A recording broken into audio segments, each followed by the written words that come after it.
Nobody teaches you this in school. There are things your brain does, real, documented, scientifically named things that you've been experiencing your entire life without knowing what they were. Feelings you assumed were random, moments you couldn't explain, things that made you wonder if something was slightly wrong with you. Nothing is wrong with you. Your brain is just running a program that nobody ever told you about, and we're going to go through 9 of them, right now. Let's start with what happens every night, right as you fall asleep. 1. Hypnic jerk. You're lying in bed. You're tired. You've been trying to fall asleep for maybe 10 minutes, and you're finally getting there. Your body is getting heavy. Your thoughts are starting to blur. And then you fall, not off anything, not anywhere. Just this sudden, violent lurch, like the ground disappeared beneath you for half a second.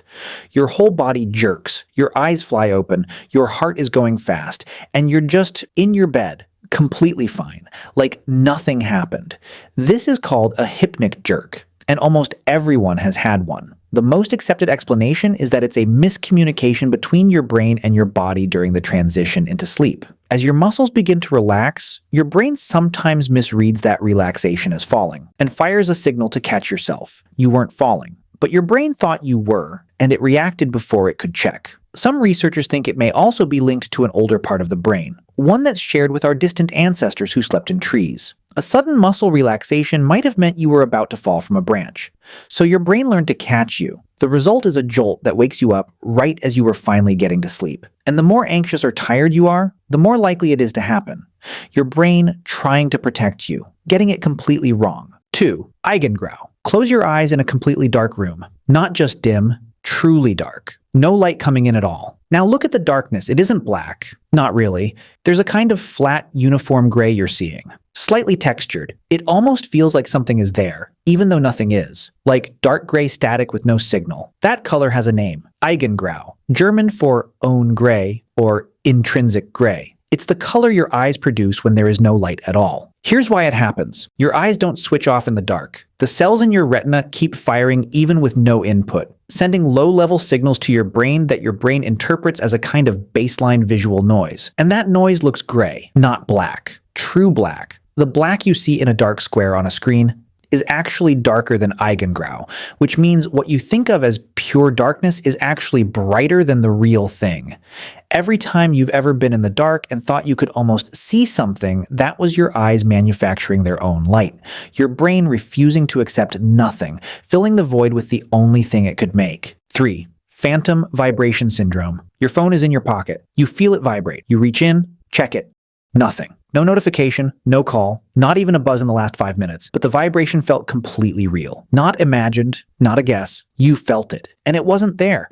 This is called phantom vibration syndrome, and if you carry a phone regularly, there is a very high chance you have experienced it. Studies have found that the majority of regular phone users report it happening at least occasionally. What's happening is that your brain has learned to watch for a specific physical signal, the buzz of an incoming notification, and it has become so attuned to that signal that it starts to find it in other sensations. A fabric fold pressing against your leg, a muscle twitch, a brush of air. Your brain pattern matches it as a vibration before the signal even finishes arriving. And by the time you consciously notice, it already feels like the real thing. This is the same mechanism that makes you hear your name in a crowd when nobody said it. Your brain is scanning for personally relevant signals so constantly and so automatically that it generates false positives. The world didn't call you.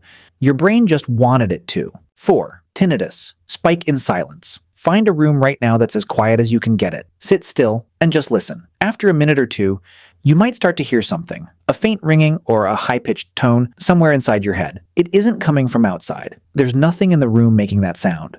What you're hearing is your own auditory system. Your ears and the neural pathways connected to them are never actually silent. They're always producing background electrical activity. In normal environments, that activity is drowned out by real sound. But in true quiet, with no external signal coming in, the system's own noise becomes audible. This is a very mild version of tinnitus, the condition where people hear sounds that have no external source. Most people have a permanent version they never notice because life is loud enough to cover it. But some people with severe tinnitus describe the silence as the loudest thing they've ever heard, a sound that never stops, that gets louder the more you try to ignore it. There is no fully agreed upon cure, and for some people it never goes away. The quiet isn't empty. It's just that usually you're making too much noise to notice what's already in it. 5. Social pain. Think about a time someone rejected you, a friendship that ended badly. A person you liked who didn't feel the same. A moment when you were deliberately left out. Now think about the last time you physically hurt yourself. A bad bruise, a burn, something sharp. The brain doesn't actually process those two things differently. Studies using brain imaging have shown that social pain,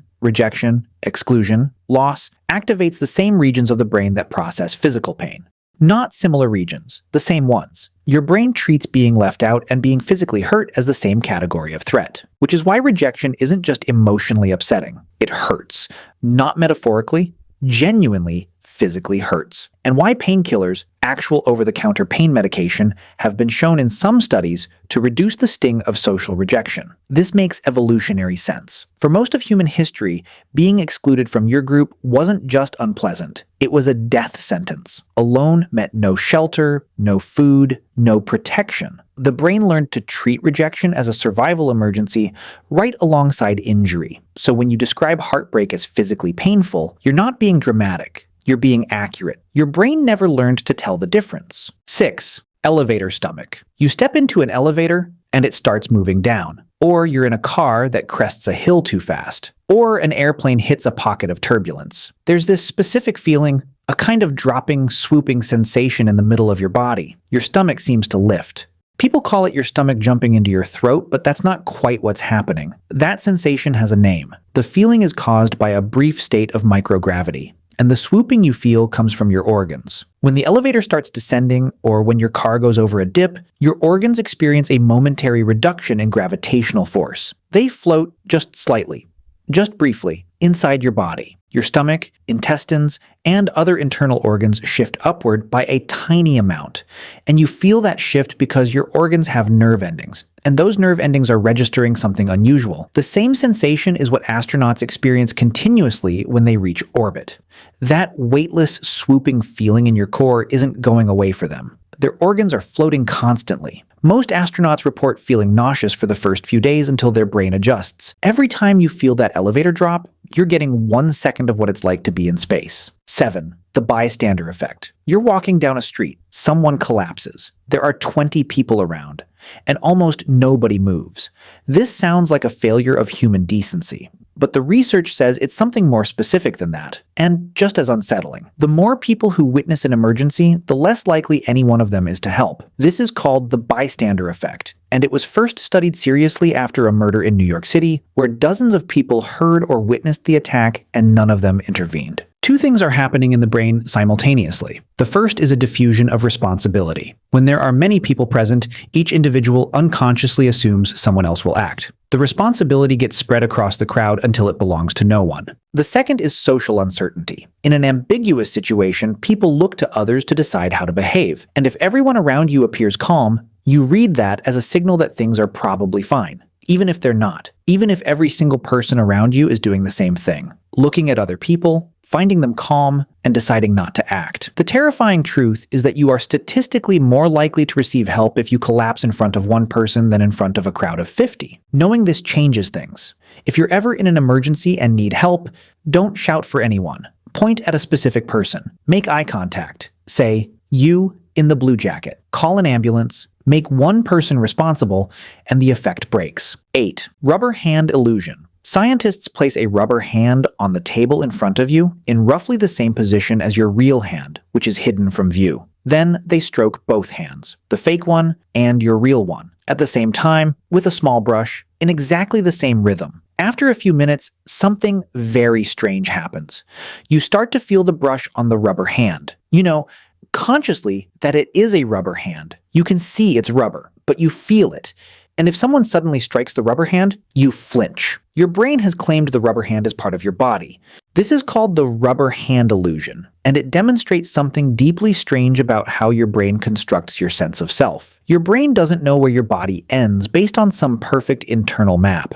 It figures it out continuously using a combination of what it sees and what it feels, cross-referencing them in real time. When those two signals agree, when you see touch happening in a location and you feel touch happening at the same time, your brain draws the conclusion that the thing being touched must be you, even if it can't possibly be. Researchers have used this to temporarily make people feel like they inhabit objects that aren't their body at all. A marble, a table, things that have no nerve endings, no flesh, nothing. The self isn't a fixed thing. It's a conclusion your brain is constantly drawing, and it can be tricked. 9. Tickling yourself. Try it right now. Try to tickle yourself. You can't. Or if you can, it feels nothing like being tickled by someone else. There's no reaction, no laughter. It might feel slightly odd, but it doesn't produce anything close to the uncontrollable response that happens when someone else does it. Your brain already knows what your own hand is about to do. It predicts the movement before it happens, and cancels out the sensation in advance. The tickle never surprises you, so the tickle never lands. The part of the brain that does this prediction is called the cerebellum. Its job, among other things, is to monitor your own movements and subtract their expected sensory effects from your experience. You don't feel the weight of your own eyelids. You don't notice the pressure of your tongue resting in your mouth, until I mentioned it just now.